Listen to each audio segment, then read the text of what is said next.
Welcome to Marketing Game Changer Secrets, where you will learn from one of the top leaders in the network marketing industry. Teresa Harding has grown her team to over millions of people. She's grown online, she's grown offline, she's grown organically, and she is ready to show you the secrets. She's ready to change the way you think. She truly cares about the success of her team and the people that she teaches. So get ready to learn the tips, tricks, and secrets that will allow you to grow a successful business in the 21st century.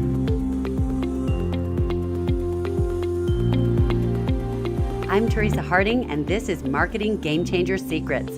This podcast is for people who know that this industry is not about the network marketer anymore. It's about the people we serve and the change we can make in other people's lives. It's about the entrepreneur inside each of us who is trying to find our voice. It's for the people who want to change the world and are looking for the most powerful way to make that happen. Hey, welcome back to MLM Game Changer Secrets, the podcast. And today I am excited to talk about keeping things simple in your business. Whether you're building online, whether you are building live and offline, or doing both, we need to keep it simple. And over the years, the experts in the industry are constantly teaching that we need to teach at about a 5th grade level. So that's about a 10-year-old. When we teach our classes, when we do our demonstrations of our products, when we are writing our copy in our sales funnels for online, we need to keep it simple. Because the more complicated it becomes, the more confused the mind becomes of the people that we're trying to share with. And what happens is they shut off. They end up stepping back and going, oh, let me think about it. Oh, I don't know. So this is what I noticed in my experience, and I've seen this with a lot of the leaders on my team, even some of the big leaders who are just massive. And what happens is we learn this lesson over time, and then we go back to the basics. So I'm hoping to save you. If you haven't already gone through that, or if you're kind of struggling with where you need to be in this space, I want to share with you some of my experience.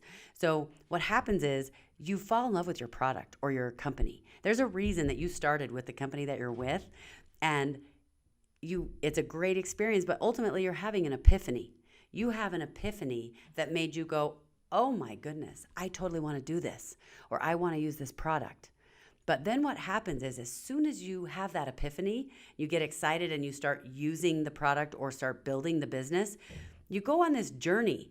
And Russell Brunson, who is a master in online funnels and sales, he calls it the Epiphany Bridge. I think he learned that from other mentors of his. But he calls it the Epiphany Bridge, and I love it because what he says is you go across this bridge, and as you cross the bridge, you've had your epiphany, you had your emotional moment that made you love it.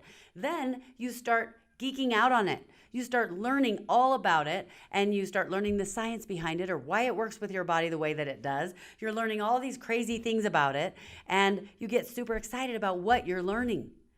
But then by the time you get to a place where you're wanting to share this with other people, you start pushing out all of this, what Kim Klaver calls, I hope I'm saying your name right, Kim. Kim Klaver calls it technobabble. Kim wrote a book. She's a network marketing master. She wrote a book called If My Product Is So Great, Why Can't I Sell It? Or something, I can't remember the exact title. But we'll put a link for it down below so that you can find that book.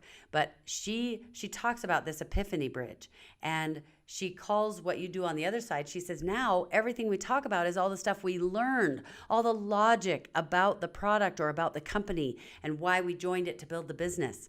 And then and she calls it technobabble. So every time we talk about it, we talk in technobabble. We use all the wording from all the stuff that we learned. And we forget that the reason we got involved in the first place was because of the emotion, because of the epiphany that we had. And we need to remember in this industry that we need to go back to the basics. And when we talk to people, whether it's in the classes, whether it's on a webinar, I don't care what you're doing, make sure that you don't spew out the technobabble, that what you're sharing is all the things that happened for you that brought your epiphany. Because our job is to help them have an epiphany. We need to help them have their own epiphany. And in fact, even if you get really good at sharing what brought you to your epiphany, but then you close the loop for them, if you tell them what the epiphany is and you try to help them have their epiphany, you're going to ruin it.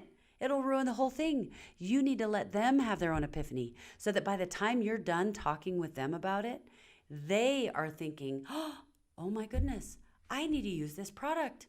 This is exactly what I've been looking for.